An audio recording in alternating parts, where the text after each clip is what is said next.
Bom dia a todos. Espero que me estejam a ouvir. Muito obrigada pela vossa presença. São 9h30 e iríamos dar início aqui à sessão sobre o Cazaquistão, Uzbequistão e Azerbaijão. Agradeço então a vossa presença e agradeço também ao Adolfo Romero, que nos vai dar aqui uns insights dos três mercados. Estas sessões de mentoria para mercados se fazem parte do nosso projeto de internacionalização Business on the Way. Daria então agora a palavra ao Adolfo e thank you very much, Adolfo, for your insights. The word is yours. Thank you. Hello everyone, thank you for being here today. I would like to share the presentation. Just give me a second, please. The sound is very low. Yes, is it low for everyone? Eu agradeço que desliguem os microfones, por favor.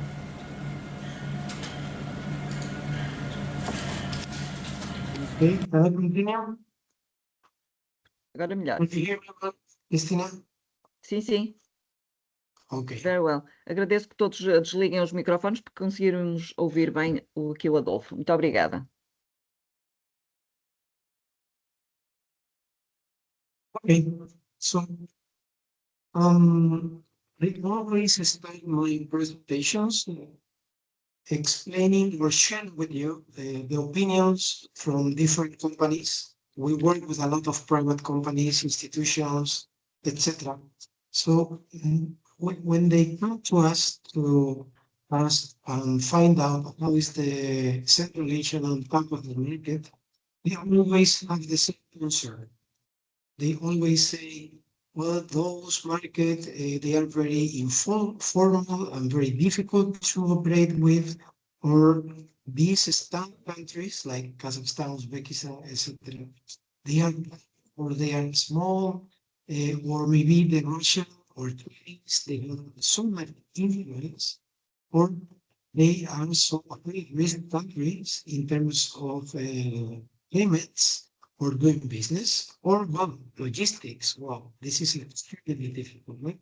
So those two are very normal because they know that our region is very little, and normally the companies in south of Europe, they are not very well informed about what is going on in the region. So I'm not correct. So for your, I can try another one. I have several microphones, so you tell me, okay? I will change it again if necessary.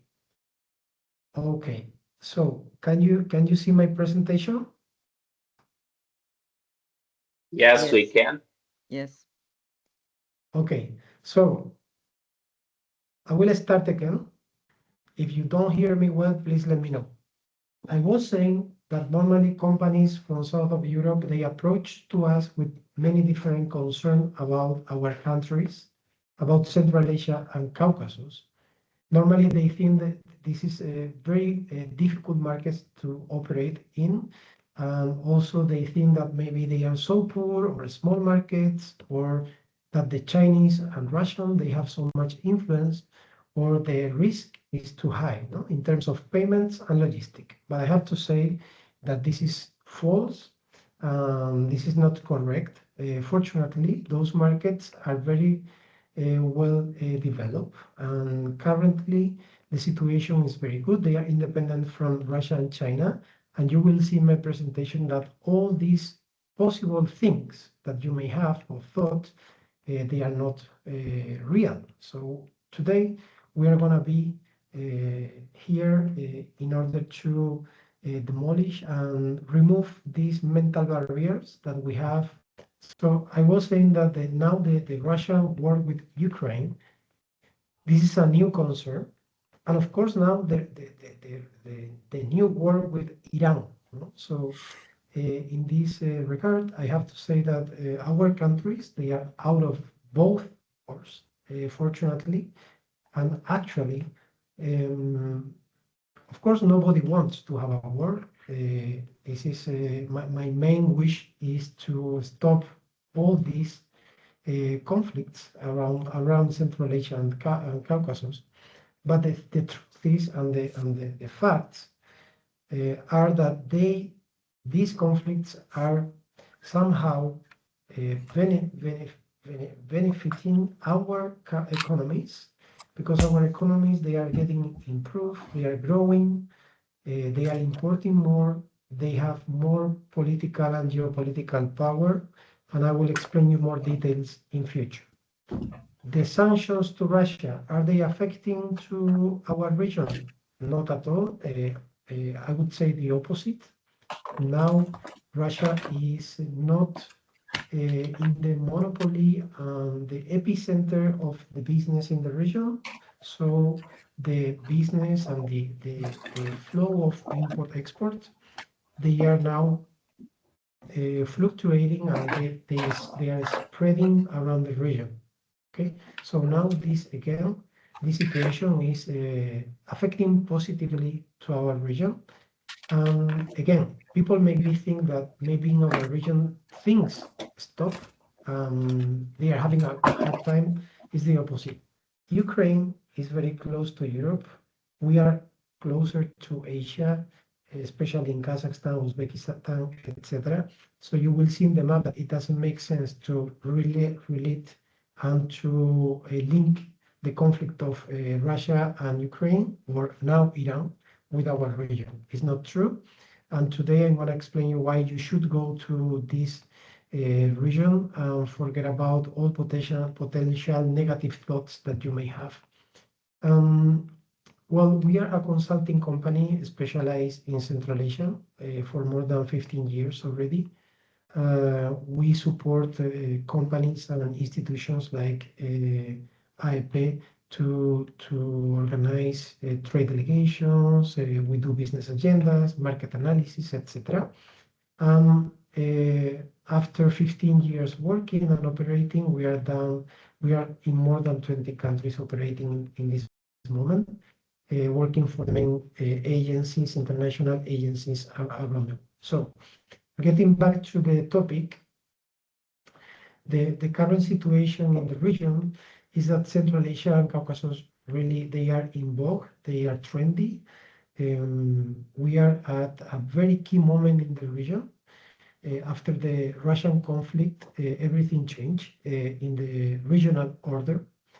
Geopolitically speaking, nowadays, as Borrell said, we are in the center, we are the epicenter of everything. We are not far from everything. This is another comment that in the last 15 years I hear a lot, because people, they don't even know where is Kazakhstan sometimes in the map, or Uzbekistan, or Kyrgyzstan, or Tajikistan. So, but nowadays, really, they are the geopolitical tectonic plate of the world. Everything is moving around our region and our countries. But as I said before, some of the consequences of these conflicts are benefiting the regional economies in Central Asia and Caucasus. Why? Because Russian power is weakening. In the end of the day, they don't have that much influence. Private investors, they are avoiding investing in Russia. And then where they go? They need to keep the market somehow. So Azerbaijan, Kazakhstan, Uzbekistan, they are strengthening very much their position.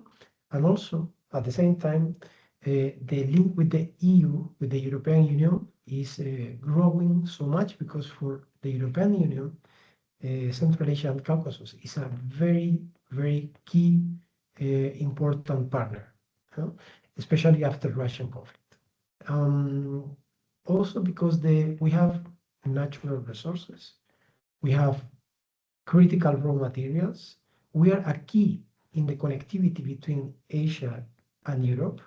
And in the end of the day, as I said before, to keep some good relation with these markets will position EU and Western allies in the region without losing control, because China, Russia, and other countries with another, let's say, way of acting and thinking, they are trying to get influence in the region, but fortunately, all these countries in Azerbaijan, Kazakhstan, or Uzbekistan, they are very like-minded partner with the European Commission. They like Europe. Actually, the main trade partner of Kazakhstan is the European Union as a whole. No?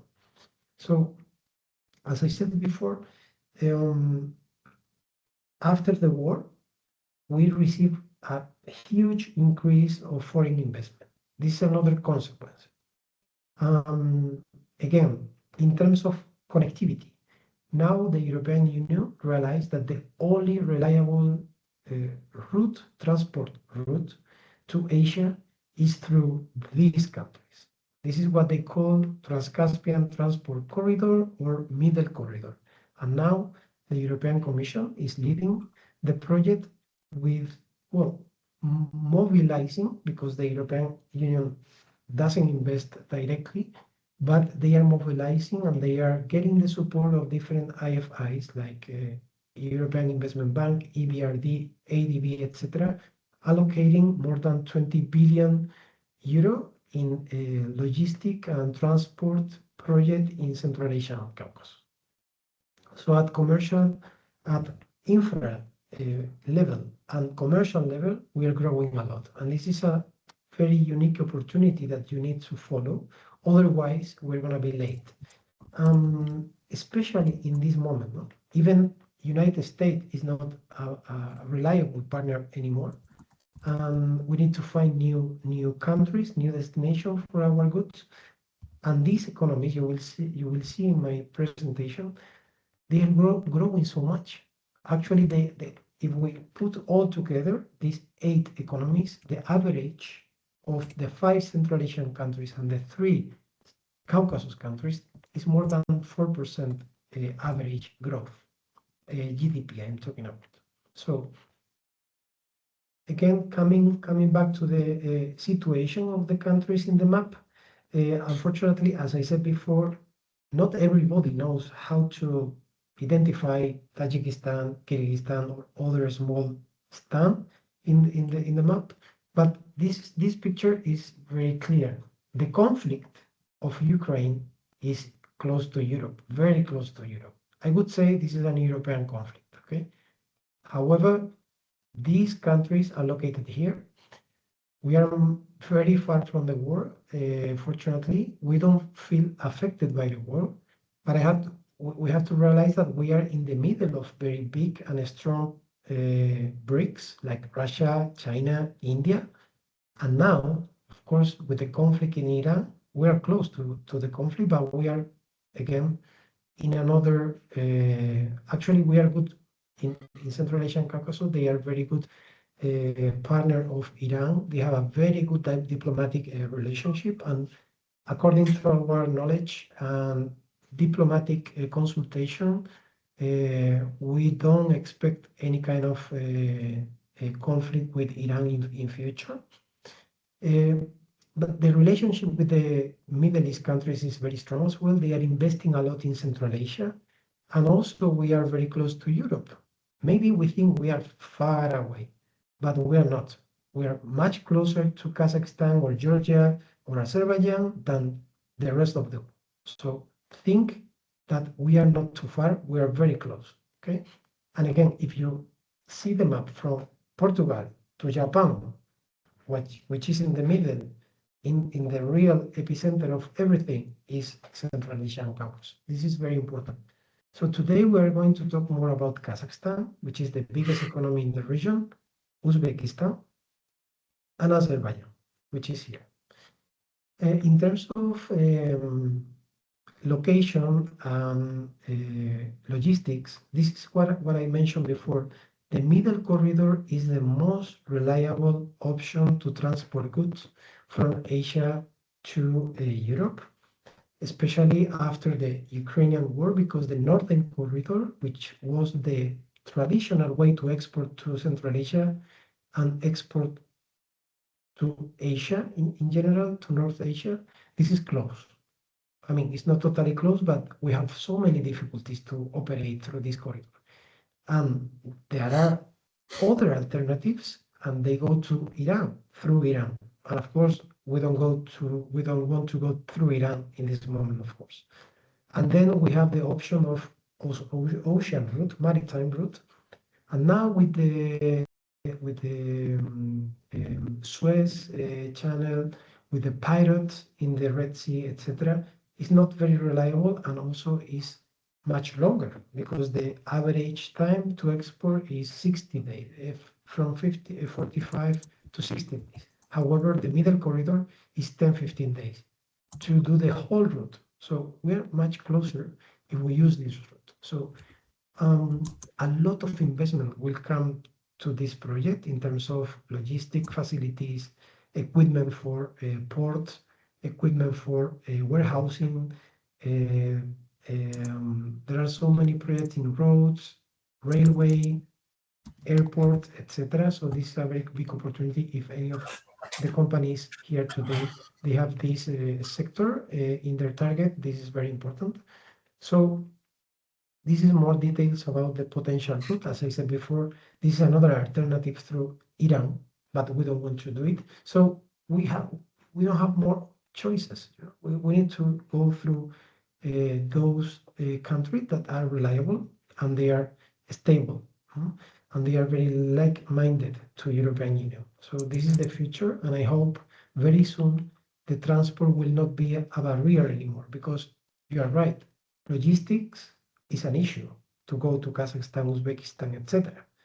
But it is an issue for Portugal, Spain, France, or Germany, because we are more or less same far away from these countries. However, France, Germany, Italy, they export like 10 times more than Portugal or Spain, for example. So we need to forget about the logistic, because this is a barrier that we can skip if we find the right logistic company, or even if we establish a good relationship with the importer, because normally the importers in the region, they know how to deal with this. Okay. Sorry, there is a microphone open somehow because I'm listening if you could please close it. Well, this is a bigger picture of the Caucasus, because today we're going to talk also about Azerbaijan. Azerbaijan is very important in the logistic route because through Baku, it goes all the goods from the middle corridor. They have a very important port in Baku. And then, of course, Georgia. Georgia is the door to access by sea to the region. They have Poti, and they have, they have two ports, Batumi and Poti.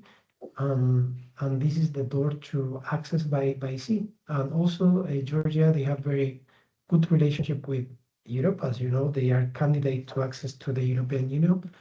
And nowadays they have a preferential agreement for import-export with the European Commission with very low import and export rates. So in terms of population, coming back to my first comment, are the markets small? Okay, I would say, of course, you have, for example, Kyrgyzstan or Tajikistan, they are not big market, but you need to think in this region as a whole, because if you consider the ex-Soviet Union region, you are close to 250, 270 million people market. If you come to Central Asia and Caucasus, we are close to 100 million market, and they have many things in common. The Kazakh mentality, the Uzbek mentality, even the Azerbaijani mentality, they have some links, you know. Of course, Georgia is a little bit different because of also about the religion. Most of the countries from Central Asia and Caucasus, they are Muslim, except for Georgia and Armenia in Caucasus. Azerbaijan is also Muslim. So there are some points in common because, of course, there is an heritage from the Soviet Union, and they keep it. So If you access to one of these countries, you have a lot of things done already. The next step is to go to the next market because it will be much easier for you. The most difficult thing is to start with one client in the region. Once you have it, it will spread quite easily because one of the first questions they are going to ask is, do you have any experience in the region? Do you know how it works, the logistic, the language, the labels, the certification, etc. So once you get one sales or one client, then it will be much easier. In terms of GDP and to differentiate who is who, as you can see here, Kazakhstan is the leader. Is the leader, and the difference is pretty big. Why? Because Kazakhstan is a very rich country in terms of natural resources. They have a lot of oil and gas, they have a lot of mineral, so they have a GDP that duplicate even more to the second one, which is Uzbekistan. So Kazakhstan is the second economy after Russia in the whole region. That's why for us it's always like the flagship, and we need to start or try to start operating in the region with Kazakhstan. The growth of Kazakhstan was 5.9% in 2025, which is very nice, very good data. Then is Uzbekistan. Uzbekistan is growing a lot in the last 10 years. It's amazing. Actually, Kazakhstan is the bigger economy, but in my opinion, Uzbekistan will be the economy of the future. So probably in 10 years' time, the GDP of Uzbekistan will grow and they will get closer to Kazakhstan. There are so many things to do, and they are growing over 6% for the last 6, 7, 8 years. So it's a very interesting country. Then we have Turkmenistan. Turkmenistan is a rich country because they have oil and gas. All companies linking to the Caspian Sea, they have oil and gas, which is Kazakhstan, Turkmenistan, Azerbaijan, and of course, Iran, they have Russia. So all countries linking to the sea, Caspian Sea, they are the richest. But the problem of Turkmenistan is that this is a very close country, very difficult to access. So I would say this is the last in the queue if we're going to approach to the region. Then we have Tajikistan, Kyrgyzstan. They have opportunities, but they are small economies, a small population. But for example, in development agencies like World Bank, European Investment Bank, EBRD, ADB, all these development organizations like IFIs, they have a lot of projects in these countries. So depending on the sector, we find opportunities or less opportunities. Then Azerbaijan is the country that is growing less in the region. Of course, Azerbaijan is more mature. I would say, together with Kazakhstan, Azerbaijan is one of the more mature countries in the region, so the growth is more stable. But they are rich, they have oil and gas, and they have a very good, strong position in terms of logistic and influence with Turkey, Europe, and CIS countries. Then we have Georgia. Georgia is a country that we really like because it's growing a lot. You see, it's 9% last year.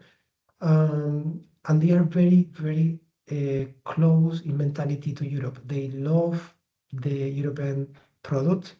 We also have the opportunity to sell by sea using the transport, the sea transport. And also in terms of, for example, food and drink, they are very, very alike. They are very similar to us. Then we have Armenia. Armenia is in a lower situation, lower level, I would say.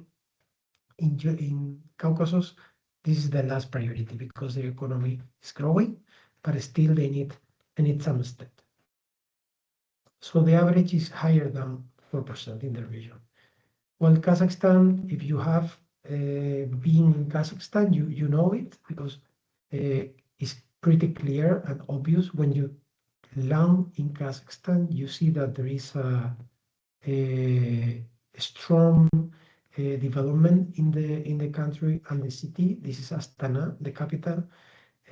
As a rich country, you see that they have all infrastructure, transport, of course, construction, health, etc. It's a developed country. We cannot compare Central Asia with African or even South American countries or some East Asian countries. They are developed. They have all they need to have a very good quality of life. And this is just an example. This is Almaty. Almaty is the epicenter of the trade. This is a very cosmopolitan city. I was living in Almaty a few years and it's very nice. They have a beautiful mountains. They are investing a lot in ski resources, ski resort, because they are linking to Himalaya. So they really have very nice mountain. Tourism is also a very important sector in the region as well. Uzbekistan, we love Uzbekistan because we really see the potential of the country in terms of history, architecture, culture, food, gastronomy. This is a very, very rich country. They have an ancient history behind, and you can feel it when you travel to Uzbekistan. So I really recommend you to visit Uzbekistan, even if you want to do business or not, just tourism. You should go there. So this is a picture of Samarkand, but they have Bukhara, they have Khiva, they have very beautiful cities, and Tashkent. Tashkent is transforming a lot in the last 10 years, actually. Now you will not even recognize Tashkent, the capital, if you visited Uzbekistan in 10 years time, maybe ago.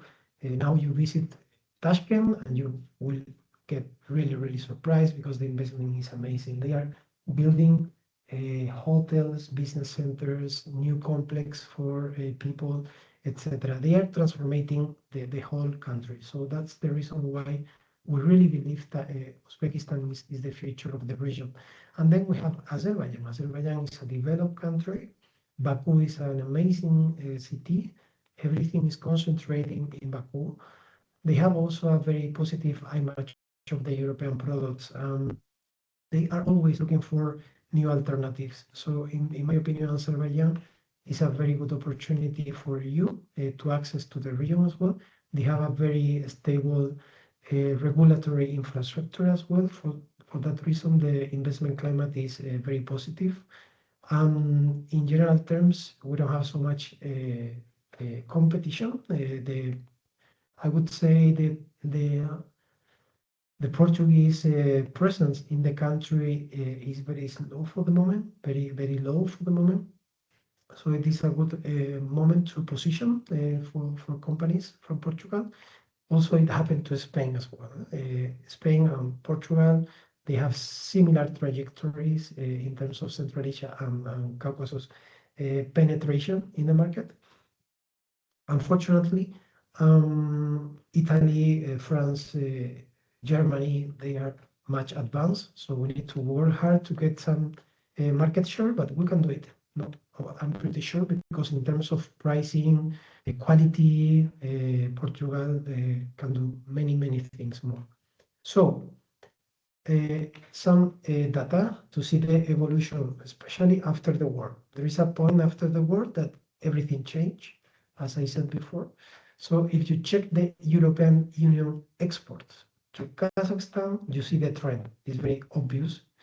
All as a whole, as a European Union community, we grow a lot in 2022. We started to be even more important than before. And the imports from the different countries in Central Asia and Caucasus grew a lot, but especially from Kazakhstan. The leader are Germany, France, and Italy. Regarding Uzbekistan, quite similar. From 2021, the imports of Uzbekistan from the European Union grew a lot. Azerbaijan is more stable, I would say. The difference is not too high because the relationship with Europe was most stable during the last decade. So we don't see big differences. What Portugal is exporting to Kazakhstan.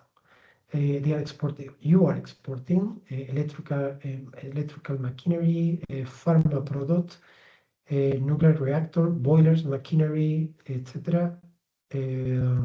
Clothing. Clothing is an important category. Tools, plastic material, footwear, and some furniture. The number is not very big, but you need to see the trend. The trend again, even for Portugal, here is the trend below. From 2021, you triplicate, I would say, almost the export to Kazakhstan. No? So that's really relevant. So this is the trend we need to follow. From Uzbekistan to Uzbekistan, sorry, you are exporting vehicles, boilers, machinery, clothing again, electrical equipment and machinery, clothing, footwear, cork, an article of cork, fruit, some fruit, edible fruit, and textile. Again, the trend is growing from, in this case, from 2018, but the biggest difference come from 2021 and ahead. The export to Uzbekistan is still very conservative. If we have to compare, Kazakhstan will be number 1, Azerbaijan number 2, Uzbekistan number 3 for Portuguese exporters. This is Azerbaijan. Azerbaijan, again, is electrical machinery, pharma, clothing, furniture, cork, meat, some ceramic products, and some paper products. And the global number is $15.5 million in 2024, which is the last data we can get from TradeMart.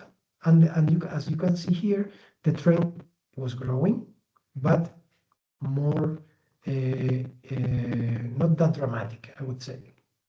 In Spain, just to see and compare countries, we had the same evolution from 2021 to 2022. This is the whole Central Asian countries together, how much they import from Spain from 2021, they grew a lot. Okay, so this is the evolution you have to see. In this case from Spain, it was industrial material, especially industrial product and technology. I will not go through all details, but in Georgia, also the growth, the curve was very, very, very intense. Well, in terms of business opportunities in Azerbaijan, Kazakhstan, and Uzbekistan, I try always to bring here opportunities that more or less they are common opportunities in the whole region. So if you think in infrastructure, transport infrastructure especially, you have opportunities in the whole region. Of course, there are countries with bigger, some countries with lower opportunities or less opportunities. But in this case, for example, infrastructure is very strong in Uzbekistan, Azerbaijan, and Kazakhstan. Agriculture and livestock industry, again, very strong in the 3 main countries. Food processing industry, renewable energy, mining, chemical industry and oil and gas, habitat and construction, farm and health, waste management and environment, agri-food and consumer goods, tourism, and multilateral or IFI projects, consulting projects in some countries more than others. But you can, if you go to the region and you want to start working in the region and you belong to any of this sector, you have opportunities. In infra, transport, water and health, I would like to say that the most obvious opportunity comes from the transport infrastructure in the region. I explained before, there are so many ports that they are going to modernize, they are going to build new terminal, they are going to build new railways, connection, roads, toll roads, bridges, etc., etc., etc. So this is a key sector, and if you belong to this sector, you have to be there. I really know this sector because I was involved as a European Union expert for almost 2 years in developing this specific project of Trans-Caspian Transport Corridor. That's why I really know what is going on, and I have very fresh information about the priorities, projects coming, pipeline of project approved, etc. This is just a list of projects that are approved or they are almost approved, and this is evolving every day. But here you can see some 33 projects that are very important in rail, ports, etc., etc. If you are interested, here you have the presentation to see and check later. And also I will give you some more important information about the main barriers of the project and the expected benefit of the project, how the evolution of containers will go, and also the barriers will reduce very much in the coming 5 to 10 years. So if you are interested in projects like roads or PPP projects, this is for infrastructure. This is a very recent opportunity, the Tashkent-Samarkand Toll Highway. They are looking for European partners for this project. So if any of you are interested, I will be happy to share more information, but here you have the summary. In water, irrigation project, Uzbekistan is very interesting because Uzbekistan ranks among the 5 countries with lowest average water productivity. They have so many problems with the water, and there are so many needs, and there are more than $3 billion allocated for projects in this field, in irrigation and water supply and sanitation. So if you belong to this project, it's also interesting for you. Agriculture in the region is very important. I would say in Kazakhstan, Uzbekistan, and Azerbaijan is important, but I will highlight Uzbekistan. Uzbekistan is the most similar country to Portugal or Spain in climate and temperature. So they are copying our technology, or they are trying to duplicate or copy the model, for example, that we are using in Spain of greenhousing. Greenhouses is a very important industry. But you have irrigation, you have, for example, the fertilizers. They are importing fertilizers, they are importing technology, etc. So this is very relevant.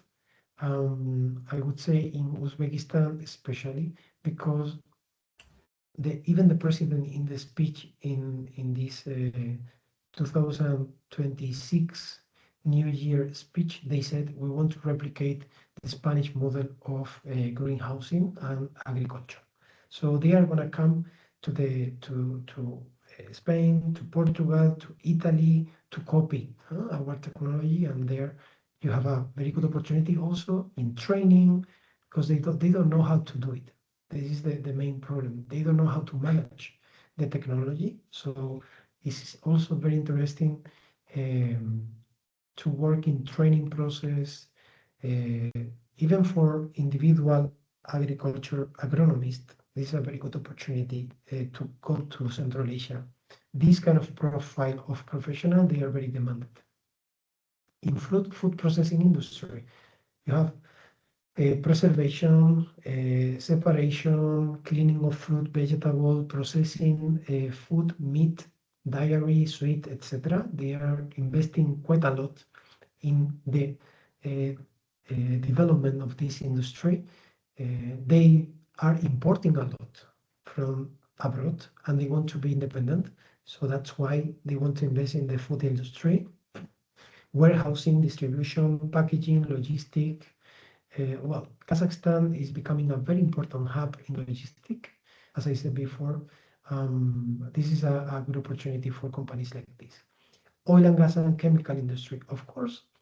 If we think about Kazakhstan is totally linked to the oil and gas sector. in the end of the day, this is the main sector in the economy. So Kazakhstan is leading in projects like refining. They are implementing modernization of several projects. For example, they have the national refinery with an investment of $10 billion. They are expanding the Shymkent refinery with with a capacity of 12 million, which is a very big project as well. Expansion of the refinery in Pavlodar, Atirau. So there are so many projects going on in this field. And of course, maybe you are not that big to build a new refinery or to implement a petrochemical plant. But of course, in the auxiliary industry, the engineering companies that can add some value or some specific service, they are very open to work with you. This is an example of a Spanish company, Técnicas Reunidas. Maybe some of you know about it. They got a project of $1 billion in Kazakhstan very recently to build a plant for the company Cazaquistão, which is very important in the petrochemical sector.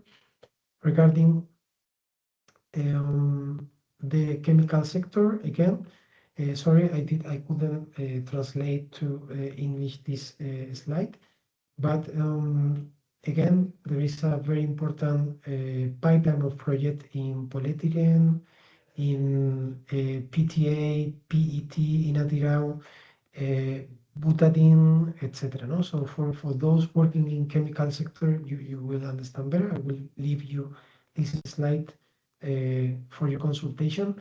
Again, for Uzbekistan, when we talk about gas, you have to know that Uzbekistan has gas, and they are investing a lot in getting the most from their gas resources. They are modernizing the refineries, and they are investing quite a lot also in gas liquid. Here you can see a picture of projects. We're talking about 10,000 million project in chemical industry. The cluster of Surhandaria, they are going to invest 2.9 billion. The cluster of technology in Surhandaria, also they are going to invest in a new plant quite a lot, because in Uzbekistan they have the resources but they don't have the technology, so they really need to invest in developing this. So in this regard, I think from Europe we can add so much value in production of fertilizer, and also we have other projects like here that you can see if you're interested, because this is very technical. In mining sector, you have to understand that in Kazakhstan they have 5,000 open mines in the country with a net value of $46 billion. They have reserves of zinc, uranium, chromium, silver, copper, gold. They have everything. They say they walk on top of the Mendeleev table, so they have everything in their field. So this is why if somehow you are related to the mining sector or metallurgical sector, Uzbekistan should be one of your priority.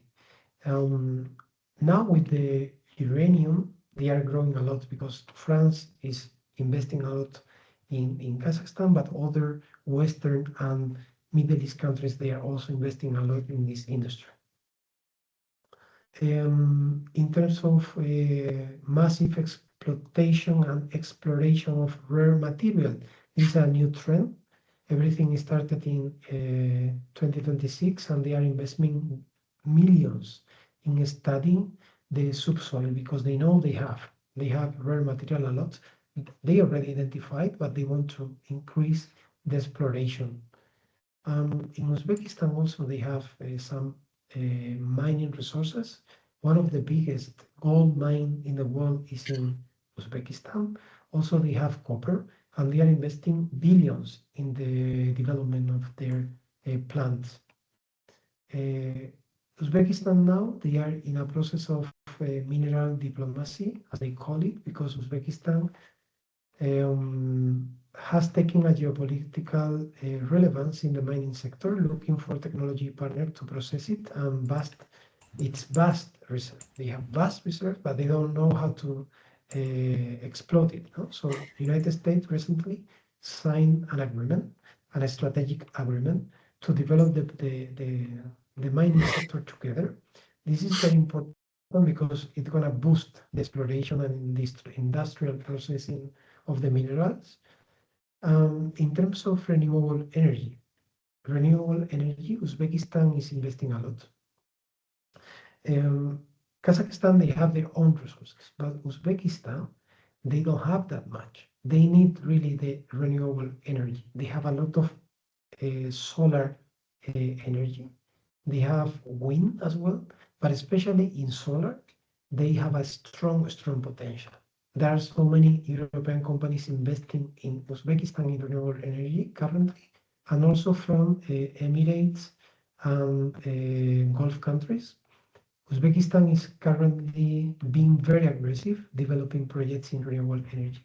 They want to even reach 40% of their energy in renewable energy by 2030. So here I listed some projects that are very important in this moment and opportunities for the companies. Kazakhstan also is growing quite a lot in renewable energy, especially for wind and hydrogen project. Actually, one of the biggest projects in hydrogen is in Kazakhstan, and the investment is $50 billion. So it's crazy. I think it's the biggest nowadays. I don't know. At least it was the biggest 3-4 months ago. Okay. So yes, they're investing a lot in renewable energy. So if you are from this sector, you need to keep it in your list of potential markets. Construction is a very traditional sector of opportunity in our region, especially Kazakhstan. They invest quite a lot in construction materials. Astana is an architectural capital. They have very, very relevant and unique projects. I would say there are so many architects, very important architects with their offices in Kazakhstan. Actually, I know one Portuguese architect, architectural company implemented in Kazakhstan very successfully for 10 years already. There is a very important luxury segment. People in Kazakhstan, when they are rich, they are very, very rich, and they have very unique projects. There are some high imports of ceramic, bathroom, kitchen, natural stone, wood cladding, doors, facade. All these categories are very, very appreciated from Europe, I would say from Portugal. In terms of investments, recently the company Roca, probably many of you know this company from Spain, they invested in Kazakhstan last year 70 million euro to start producing from Kazakhstan. The only reason for that is that the market is strong and they see very strong potential now after Russian-Ukrainian war to cover the region from Kazakhstan. Kazakhstan is stable. Kazakhstan is very protective with the investors. And actually in the ranking, World Bank ranking, they also is a very traditional market for construction material. We really like it. They appreciate a lot the same categories like Kazakhstan, but at the same time, they are looking for engineering solution for smart buildings. They are also are looking for metal prefabricated structure and also urban equipment. So those categories are also interesting for Azerbaijan. And then we have Uzbekistan. Uzbekistan, the construction of Uzbekistan, in our opinion, is very promising in many different categories. The very high private investment in the country. It was activated, not only private but also public. They are building new residential complex from different segments, but especially they are building shopping center and leisure center, a high-level business center, including high-tech city or Tashkent city, which is a very relevant project, and then touristic infrastructure. They are building thousands of hotels. I'm not exaggerating, this is a real fact. They are building hotels in Tashkent for business. They are building hotel in Samarkand, Bukhara. They don't have enough resources and capacity for the number of tourists coming to the country. So this is a real opportunity, the construction sector in Uzbekistan, and I encourage you to try. And then in food, which categories are more demanded in food? Olive oil, wine, chocolate, sweets, all this works very well. Of course, Kazakhstan and Uzbekistan, they are more mature countries, they are more mature consumers. So we need to find something different for them. The gourmet product works very well. Then in Uzbekistan, there is an expansion and development of the retail. This is amazing. They are opening new supermarkets every day around the country. So the demand is growing very high because the power of purchase of the people is growing together with the economy, and you can feel the difference. So in Uzbekistan, they opened the last data. They opened more than 120 supermarkets in Uzbekistan in the last year, and 34 was the data of Macro in the last 6 months. So it's pretty much amazing. In terms of fashion, cosmetic, well, cosmetic fashion, even fashion for children, they work very well. A luxury sector, especially in Kazakhstan and Uzbekistan, those categories are very interesting. And then tourism, any advisor, consulting company, IT company involved in tourism, this is very interesting as well. Multilateral, especially to Uzbekistan, Tajikistan, and Kyrgyzstan, the most active players in the region, they are Asian Development Bank, World Bank, European Bank of Reconstruction and Development, JICA, GIS, UNDP, European Union, and European Investment Bank. So if you are in this sector, there are a lot of opportunities. Finally, the digital sector. Digital sector is very relevant. There are so many needs in this sector. Kazakhstan, Uzbekistan, they are investing a lot in improving their digital service, especially from the government. So please keep in mind if you are interested or you have some relation with this sector. And now to finish, a few tips. We have some relevant advices to give to you. There is a high ignorance of Spanish and Portuguese companies and vice versa in the region. Unfortunately, they know more the Iberian Peninsula for tourism than business. So that's the reason why we need to invest a little bit more in explaining why the technology, why the quality of our products, they are very important and competitive.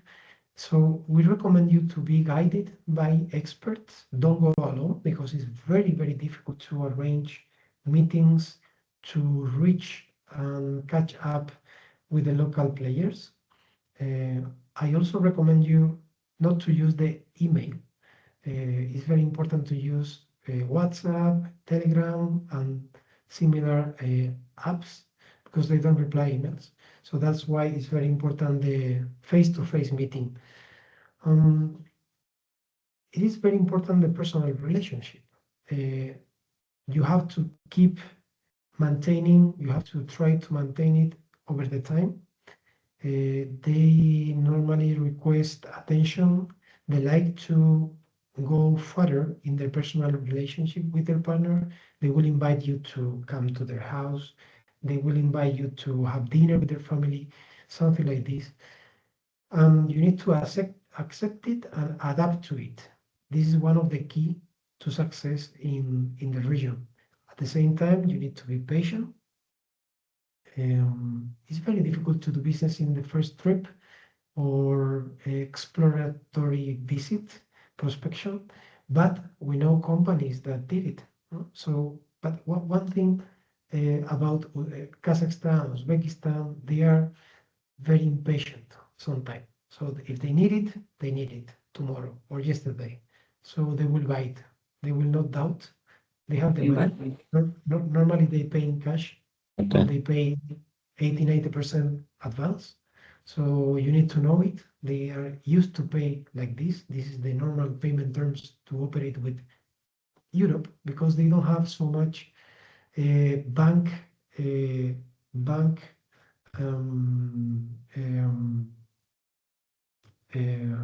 record. So sometimes it's very difficult to insure for insurance company, credit insurance company from Europe, to insure and provide insurance to export from Europe with the destination in Kazakhstan, Uzbekistan. So that's why they have to pay in advance. The language, normally the common language in the whole region is Russian. Okay. So, of course, this is the wish list. If you can have somebody in your company speaking Russian, probably you have 70-80% more probabilities to sell and success in the region. But I know this is not easy and expensive. So I would say try to go together with a translator always. There are so many people speaking English. Every day is improving. For example, in Georgia, everybody speaks English very fluent. But in Kazakhstan, Uzbekistan, Azerbaijan, there is a thing that the senior people and decision maker, they are not too young, let's say. So they were not educated in English and they are the decision maker. So if we want to sell them, if we want to sell to them, we need to speak the language. That's it. It's simple. So we are going to sell. We need to get all the tools necessary for the communication. So we always encourage companies to pay for translation in the meetings, at least in the first one. Once the connection is established and you explain your proposal, your product, your service, then the communication will be fluent with middle management that probably they will speak English quite well. It's also important to know that it's very important to choose the right partner, right? Because normally the exclusivity of your product or your service will be provided to just one. It's very difficult to have two in the same country. They don't like it. So this is why it's very important to choose the best. The payment terms, I told you before, from 50 to 70% in advance is fine. There is no letter of credit, unfortunately. It's very difficult to find it.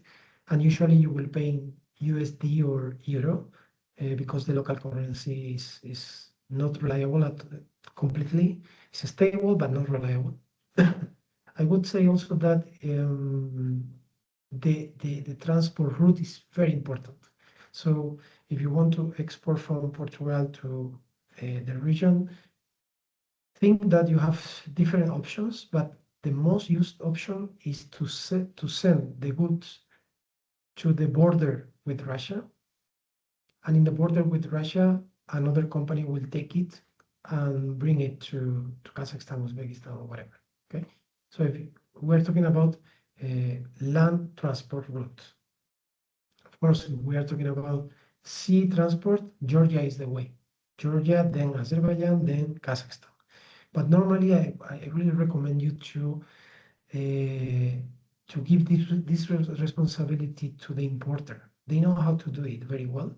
So don't take the risk because you are not used to do it. And unfortunately, there are so little number of companies operating with Central Asia and Caucasus.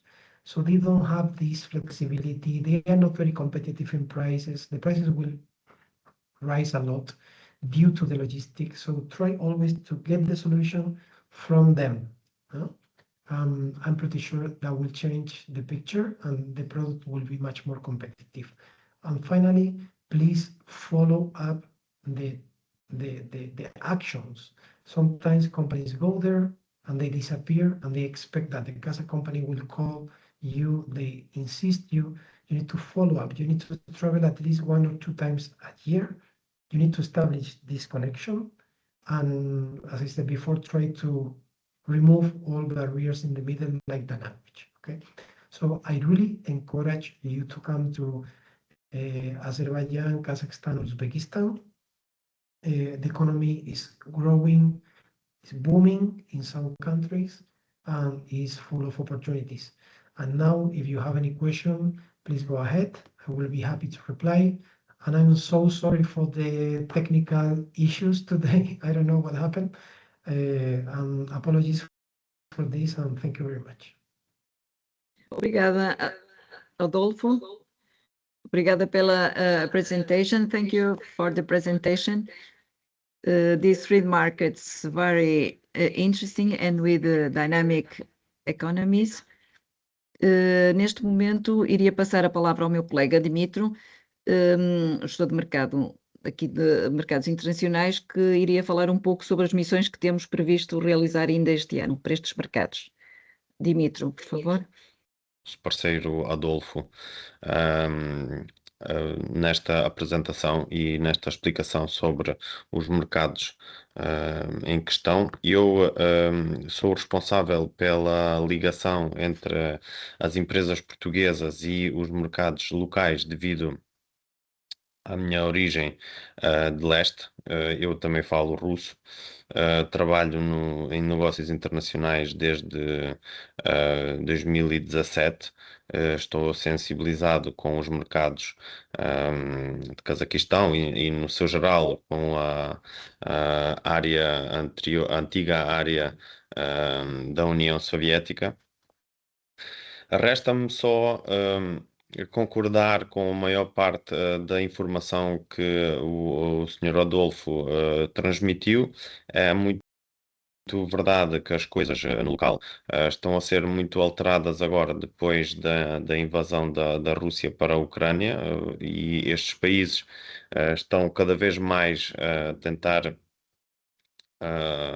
digamos, tomar as políticas e as estratégias de desenvolvimento muito idênticas aos países árabes e aqueles países que têm com sua base a extração dos recursos naturais, como o petróleo, como o ouro e outros bens, para que sejam depois investidos no desenvolvimento das suas infraestruturas e em todos os setores económicos, praticamente, como foi referido anteriormente.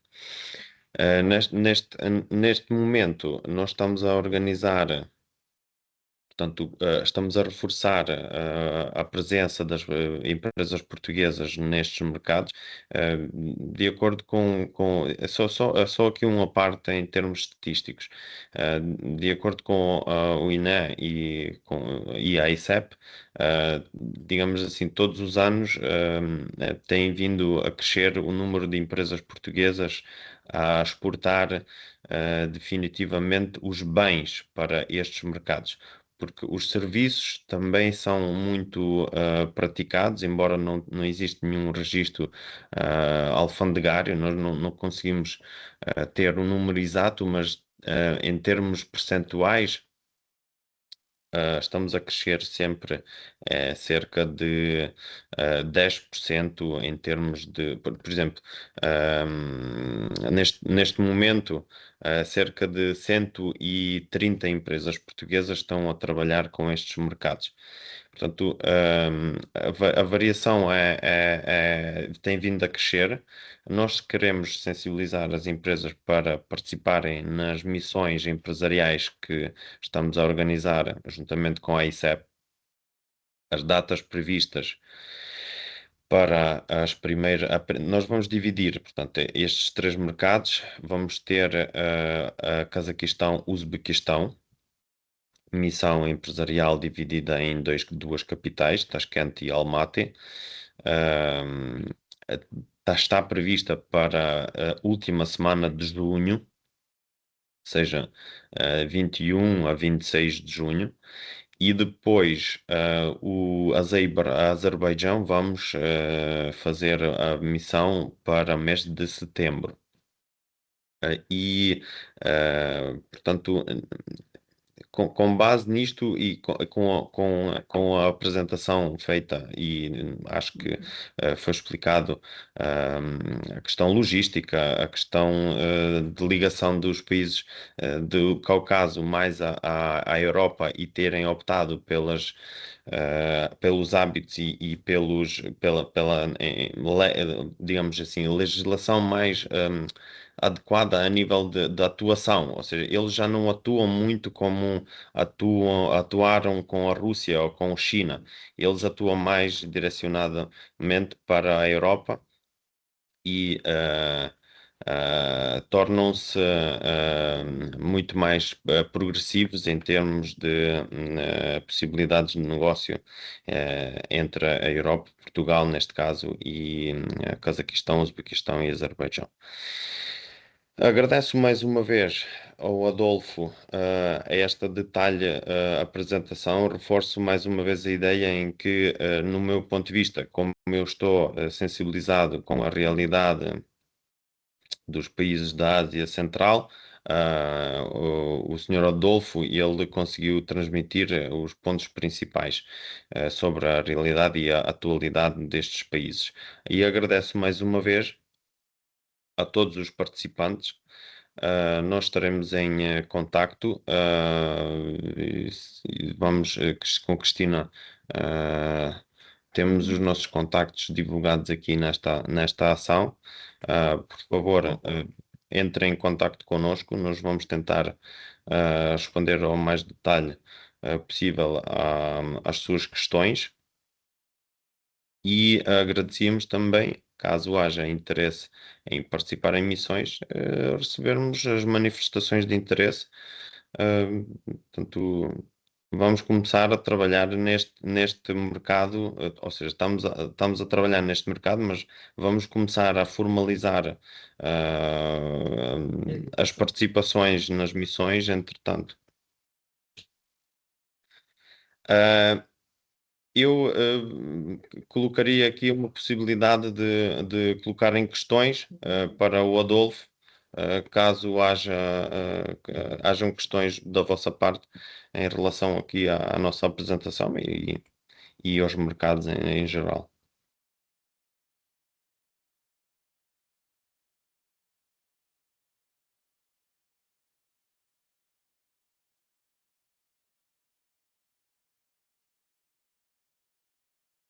Se quiserem colocar questões, agradeço que o façam ou via chat ou aqui abrindo o microfone. Obrigado. Como estava a dizer, bom dia a todos. Bom dia, Adolfo. Pedro Mofreita, da empresa Vicaima. Gostava que falarmos um bocadinho sobre taxas de importação locais nesses países. Como é que os oriundos da...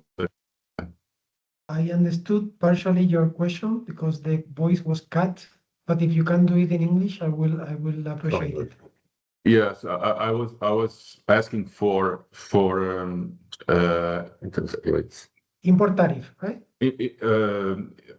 Taxes for importation, yeah, from European Community goods. But for which product? Did you Doors, wooden doors in this case. Wooden doors. I don't have the specific number with me now, but I would say in general, wood, the doors is a product that was working very well in the past, especially in Georgia, in Kazakhstan. I'm not pretty sure about Uzbekistan because they have local production and they are not bad producing doors. But if we are talking about fire-resistant doors, special doors, etc., in that case, yes, this is kind of one of the most demanded products in the past. So yes, I think there is an opportunity. We need to check one by one the tariff taxes in the different countries because all of them are different. Okay. So if you want to share with us the HS code, I can double check and I can reply to your consultation. But I'm pretty sure for Kazakhstan, no worries. For Azerbaijan, in Azerbaijan, we have some competition from Turkey for this project, for this product, because Azerbaijan and Turkey, they are very close to each other.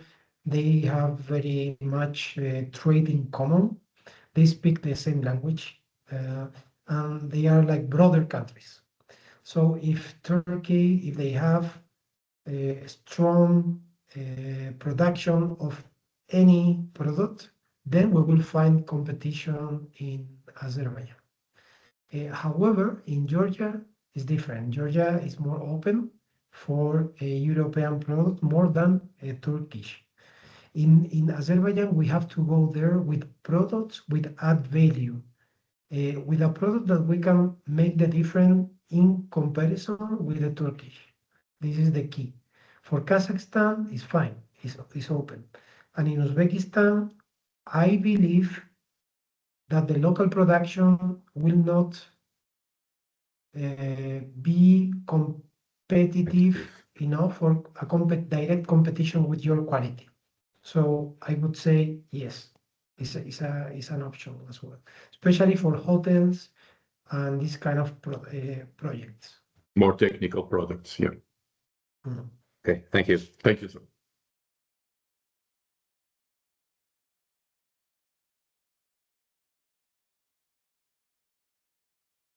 Aqui, Margarida. Margarida, se quiser falar, por favor. Hi, thank you, Christina. Hi, Adolfo. I work with fashion companies, helping them expanding their international distribution network.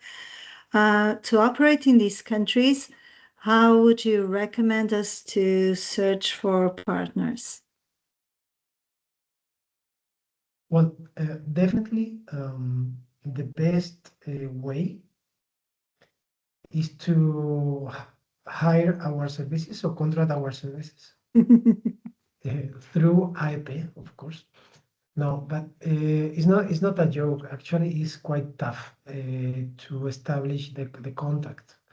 In my opinion, it's always good to go through any public institution, because when you come on behalf of the Association of companies of Portugal, for example, they open the door. If you go by yourself, it's going to be much more difficult. So regarding the sector of fashion in general is very interesting. Actually, one of the biggest export from Portugal and Spain is textile, is fashion. We can include there textile for clothing, textile for home as well. And also shoes, for example, accessories and all this stuff is working very well. For example, Inditex Group, Zara, and the rest of the companies, all of them, they are established in Kazakhstan and opening in Uzbekistan. They have very good numbers. They really love the European, I would say, Spain, Portugal, Italy fashion style. So yes, this is a very booming sector. To find distributors, the best way is to come with, well, you have two options: to invite them to come. We call it inverse mission, which is inviting one of the key players, or for example, you can bring somebody from an agency or a big importer, etc., depending on the category you want to work with. But for you, the most interesting will be to spend 1 week in Kazakhstan. Even you can mix Kazakhstan and Uzbekistan in 1 week. You go to Almaty, you go to Astana and Tashkent, and it's possible to have like 8 to 10 meetings per country with the key players. And if the product that you are offering is good, they will be open to talk to you. But is there any independent distribution, or do you think these markets operates more under a franchising level? So do you think there's a wholesale operation with independent distributors or stores, or probably more like a franchising opportunity? Franchising works well because they have, for example, in Kazakhstan, they concentrate the retail in big stores, in malls, etc. So normally they have big franchise there, but at the same time they have distribution. They have multi-brand shops. This is an opportunity and an option. This is open. Same in Uzbekistan, the big distribution like franchising and big malls is not that developed. So maybe in Uzbekistan you have possibilities also to work with the independent distributors and importers. But yes, in both countries you can find the options. Thank you, Adolf. Thank you.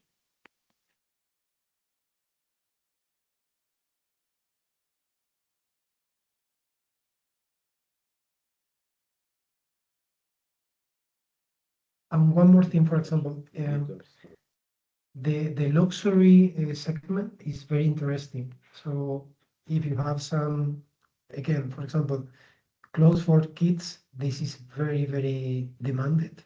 Shoes is very demanded. Luxury in general is very demanded. So, I mean, depending on the category, maybe you can explain me in an email or whatever. I will try to give you more specific reply. Thank you. Thank you, for sure. Senhor Vitor Scarton, por favor. Hello, good morning all. Adolfo, thank you for your presentation. Just a question, how do you see the Chinese products into those markets? Because, I mean, we have these logistic constraints, let's say, and then we have the China, which is in the border with Kazakhstan, if I'm not mistaken.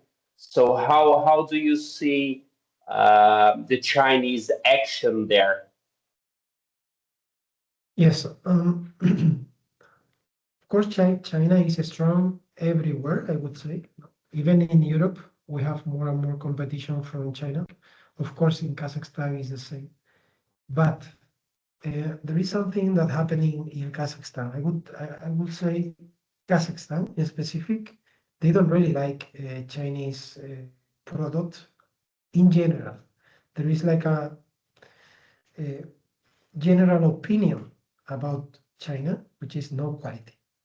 Of course, you will find people, importers, distributors working only with Chinese, but this is not your target. So when we prepare an agenda, business agenda, or we prepare the meeting, the B2B meetings, one of the first question is, do you work with Chinese products? Yes, then it's not our segment, it's not our target. We cannot compete with them, you know that. So, yeah. So yes, there is competition, but the companies, dealers, importers that are operating with the European product or Korean or Japanese or even Turkish, they have another mentality. So they will appreciate the technology and the quality. So this is the difference. We can find both. I would say the Chinese product, they are not the majority of the offer that you can find in Kazakhstan. It's quite spread. It's quite atomized. It's divided.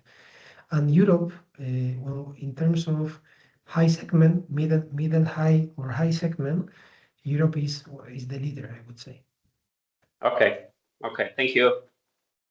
Also, when we talk about key projects for the government or key project for very sensitive sectors of the economy, for example, oil and gas, energy, mining, chemical sector, etc. European technology and projects normally are the number one option. The price is always the issue. So sometimes they don't have budget for that, but if they have budget, they will go with the European. Understood. In Uzbekistan, they are more sensitive to the price. For the moment, if you see, the evolution of the country is different. Kazakhstan is more mature, same like Azerbaijan or even Georgia. So they are more oriented to quality. Uzbekistan now is in the middle. It will depend a lot on the project, your proposal, your payment terms, etc. But they are a little bit more sensitive than the rest.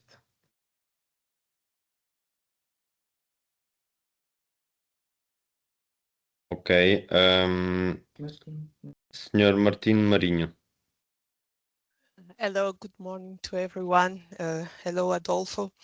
I work mainly with companies that work in the construction industry. They have a lot of different products for this area, and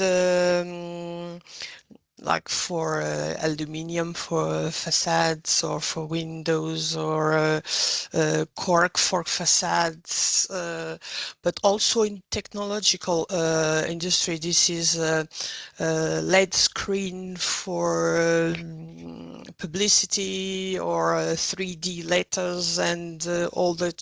So I have a long list of products that we can export here from Portugal.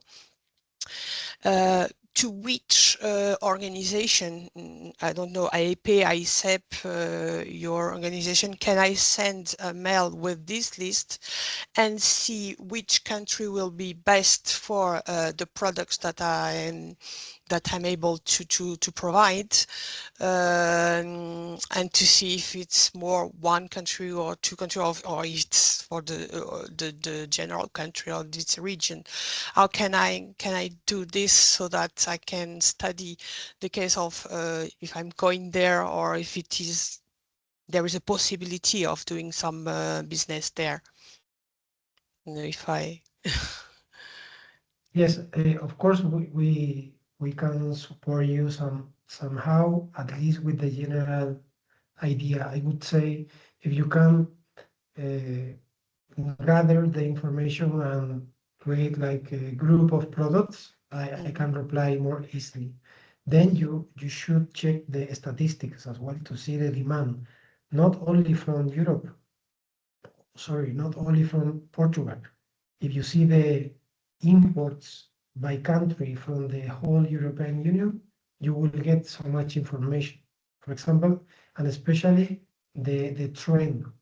If you see that in the last 5 years, windows from Europe grew a lot, not from China, from Europe grew a lot, that means something. Then, of course, I can say, in my opinion, if you saw my presentation, all categories I mentioned during the presentation, those are going to work. For example, ceramic, bathroom, flooring, facade.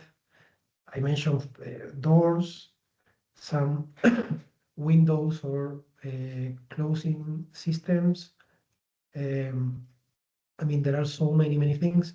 If I have to say something about your comment, for example, in LED products, I think there are much more competition from China, I would say, in all this segment and category.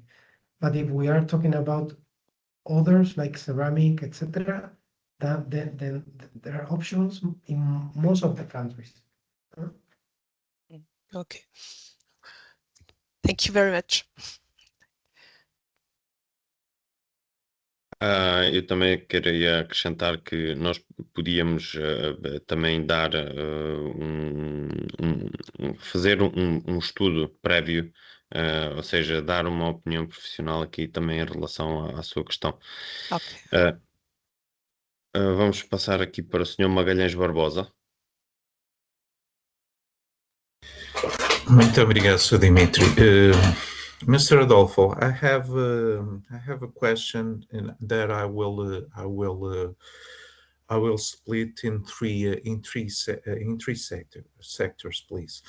In terms of food and beverages, we know that one of the biggest exports of Portugal is wine and other beverages. Mainly alcoholic beverages, and I know that Kazakhstan, Uzbekistan, and Azerbaijan are predominantly Muslim countries, with the restrictions attached to that religious belief. But I want to know what is the reception. How is the reception to foreign beverages of alcoholic content, mainly Portuguese beverages. Another sector is about the procedures for banking and payments. How can Portuguese companies or companies that are based in Portugal can access to the banking system in these countries and assure money transfers or payments from their clients, payments of their clients from those countries? And the last sector is about construction. Are there plans for infrastructures or new constructions that Portuguese construction companies, allied with other companies, can access or with what is the competition with other foreign companies in the sector of construction and building? Thank you. Okay. Thank you for the question. Regarding beverage, those countries, they are Muslim, but they come from the Soviet Union. So this is a mix of mentality that you need to know. And you will see that, okay, it's fine. They will not eat so much pork, but they will drink vodka. So this is a mix. New generations are changing. New generation, they don't drink vodka anymore. They prefer wine. So that's why the wine is improving so much in especially Kazakhstan. In Uzbekistan is growing pretty much, actually. When we bring companies from wine to Kazakhstan and Uzbekistan, the results, they are very good, I would say. In Azerbaijan is more, I would say, it's a smaller country for wine, but it works. There are companies specialized in importing wine, distribution of wine. There are wine shops in the city, and this is the same for Kazakhstan and Uzbekistan. So you can find in all supermarkets wines from Portugal as well. I saw them many times. So yes, wine is possible.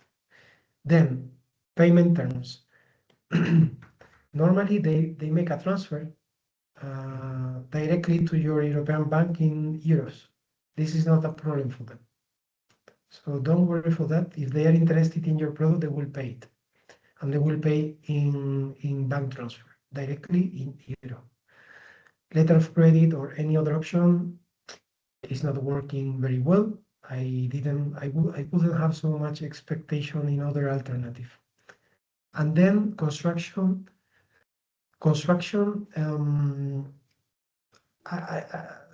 Regarding to your question, I would say no.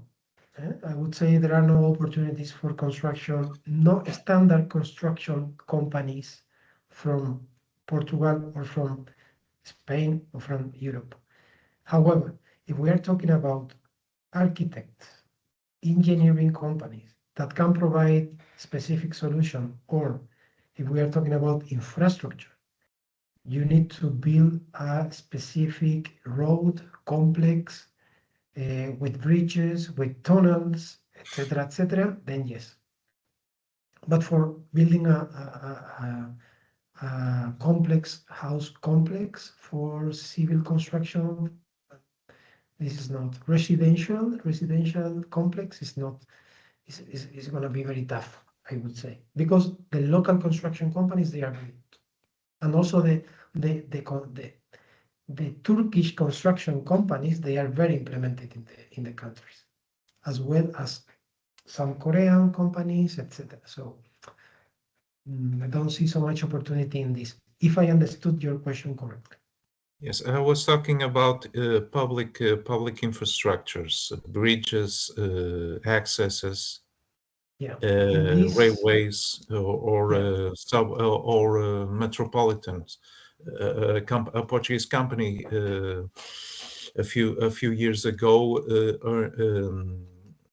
won the contract for a construction and the development of a metropolitan in Lima, Peru.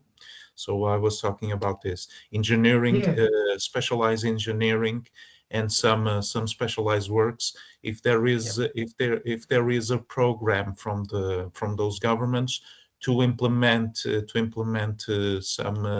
some infrastructure works, and if Portuguese companies can apply to that, even if associated with other companies like Turkish or Korean, the companies that are already in there. Yeah, normally these projects are constantly published in Kazakhstan, Uzbekistan, especially. Uzbekistan is developing so many infra projects in healthcare, in energy, in transport, water. So all these sectors are very, very relevant, and they need the know-how and the experience from the European companies. So in this regard, yes. Complex construction, yes. Simple constructions, no. Doutora Cristina, peço desculpa, só me lembrei agora de uma questãozinha que é muito pequena para pôr o Sr. Adolfo. Mr. Adolfo, just a little question that I reminded you. In terms of procurement, in terms of furnishing those governments or local governments services and goods like equipment or also, is the procurement legislation and the procedures very strict, or there is an opening for foreign companies, mainly Portuguese companies, to furnish and to access the procurement contracts? I wouldn't say it's more difficult than any other country. Some countries, like sometimes Kazakhstan, sometimes Kyrgyzstan, they request specific standards that, for example, belong to the ex-Soviet Union or Russian environment. For example, for some industrial projects or technical project, they ask for a certification which is named GHOST. But currently, the trend is to avoid these specific Russian standards and to open to international standards. So I wouldn't say it's more difficult than any other country, but you need to read the whole tender and see, because sometimes these kind of requirements come up, and then of course this is an issue. This is a difficulty, additional difficulty. But normally, if those tenders are sponsored and promoted by any international organization like World Bank or Asian Development Bank, EBRD, normally they will request international standard, not specific from Russia. So depend. It depends on the product and the service, right?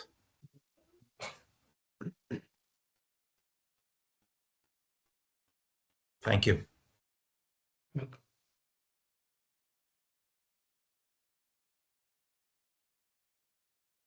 Mais uma vez, sim.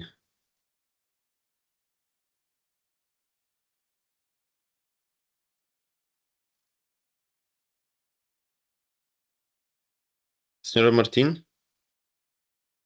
tem a mão levantada?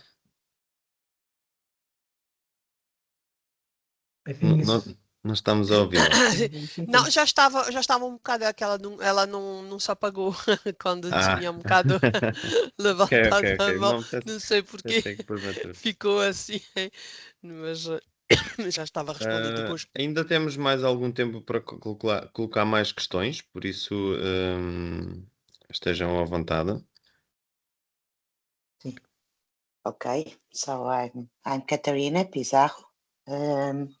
We are wine producers from Douro and Porto. You are talking about, and someone talks and asked about wines. I see that there is a space or a procurement of our products, but I would like to know about the taxes, imposts, and how to manage, because I want to understand the price and the luxury for some countries. It's it's not a standard question. It's not a standard issue. So I would like to understand better what is the standard price for a wine, a normal wine, or a luxury wine. Can you tell me about that? Yeah. Sorry. I'm losing my voice, sorry. The average in Central Asia come from 0 to 10%, 15% sometimes. But if we are talking about the European Union, normally the percentage is lower. So the taxes is not an issue here, because they are not producers. Normally the main issue is when they produce something. If they produce some product, they will raise the taxes because they want to protect somehow the economy. But of course, in olive oil, in wine, and some specific products from our regions, is not a problem. The only thing that you need to take into account is the competition. The competition is high, especially from Europe, from France, from Spain, from Italy. Also, regionally speaking, the wines from Georgia, they are very present. Wines from Moldova. You can find any kind of wine in Kazakhstan and Uzbekistan, even from South America, wines from California, wines from Australia, wines from South Africa. So the market is quite open and mature, especially in Kazakhstan. So that's why the consume is growing and growing. And in Uzbekistan, it is starting to grow. So the Uzbek market, and I didn't mention, but Kazakhstan, they are a little bit more than 20 million, and Uzbekistan is about 40 million. So the population in Uzbekistan is 2 times Kazakhstan population. So if we see in future, probably Uzbekistan is also a very important country that you have to take some attention. But they will go together. The normal strategy is to go to Kazakhstan because they are in a level of maturity, and they are less sensitive to price. They understand better the product, and at the same time, you have to go to Uzbekistan because it's booming. So both together, they are a very good combination. Yes, I saw that. I was studying to do a mission last year, and I have some connections here in Portugal. There are people working with us about. I have a partnership, and I'm studying not from today, but from last two years, and we are searching, but I would like to know your opinion and what you think about it. So yes, we are interested. We are going in other. We have partners from there, or not from there, but from the Asia and Russia and some countries. But they are not in this phase. They are not. It's difficult, you know, but we continues to sell to some countries of port wines, a lot of port wines. So we would like to do better and to go to these countries. So thank you very much.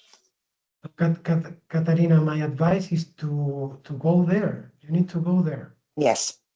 They need to. We will go. Not me, but some partner of me. It's going to be there for sure. Somebody must who speaks your Russian language. You have talking about that. Yes, I can go there, but with a partner, not alone. Yes, for wine and food products in general, it's very important to go there with the samples. I always recommend to take the samples in a separate bag.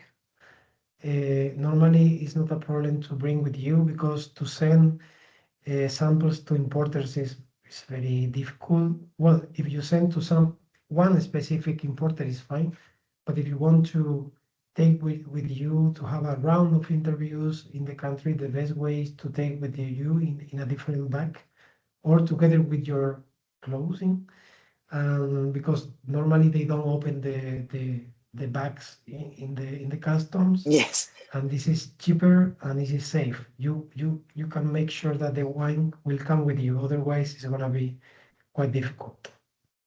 Yes, and they're expensive. Everything is expensive because it's very expensive. Yes. So we are studying that. Thank you very much. Welcome. Mais alguém pretende fazer alguma questão? Colocar mais alguma questão? Only one thing. Sorry, the last one. There are some Spanish. I would like to know if you can get this information about other companies and other wines from Iberian markets. So I'd like to know if there are Portuguese companies that are there or selling there, and I'd like to know if Spanish companies are selling to these three countries, because you know that France, Italy is normal. They are always the first ones, and they have a lot of notoriety and tradition. So I'd like to know more about Iberian market nowadays. If you can send me information, I would like to know it. I can tell you there are so many brands already from Spain. From Portugal as well, there are brands operating in the countries. To tell you exact names, I don't know. I remember Higuera, Protos, Torres, Campo Viejo, Marqués de Cáceres. For example, there are so many. Marqués de Riscal. And from Portugal, I don't remember very well the names of the brands. I'm so sorry, but I can check it. Mateos, no worries. I think, was one of them. Mateos is normal, yes. And also yesterday, one of our local project manager, he told me he saw one of the Portuguese brands in the shelves, and this company came through AIP last year or before, but I cannot remember the name, to be honest. Okay.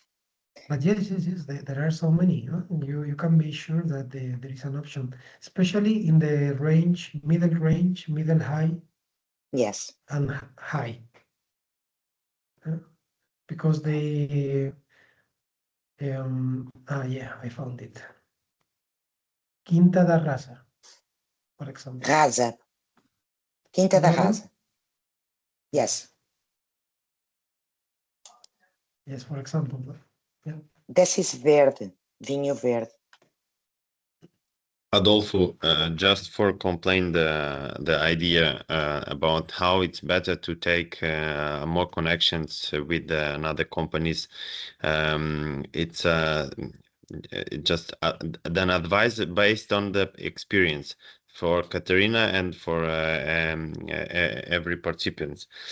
The main difficult to make a contact is when the Portuguese companies or even local companies are making contacts by email or by phones.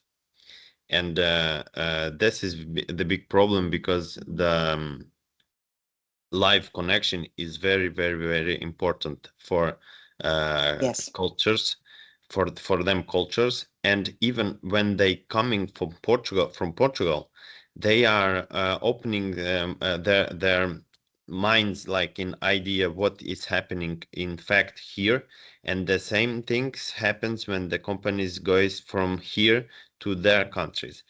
And it's a little bit the reality. The better choice is invent to go in the local place and speak with these people directly.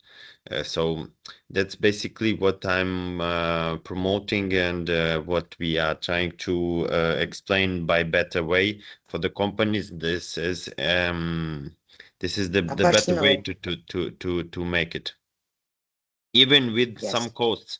But we everybody understand that exists some cost, and it must to exist. But the real contact is main base object for making business decisions. Okay. Thank you. Não havendo mais questões, talvez daríamos por encerrada esta sessão. Liguei. Pronto, obrigada a todos pela vossa presença. Iremos disponibilizar a apresentação e também, logo que possível, o Dimitro irá enviar-vos informação sobre as missões que estamos neste momento a planear, estes 3 mercados. Muito obrigada a todos e um bom dia de trabalho. Obrigada, Adolfo, pela excelente apresentação. Muito obrigada. Thank you. Thank you, Adolfo, for the presentation. Obrigada a todos. Thank you, Adolfo. Thank you, everyone. Have a nice day.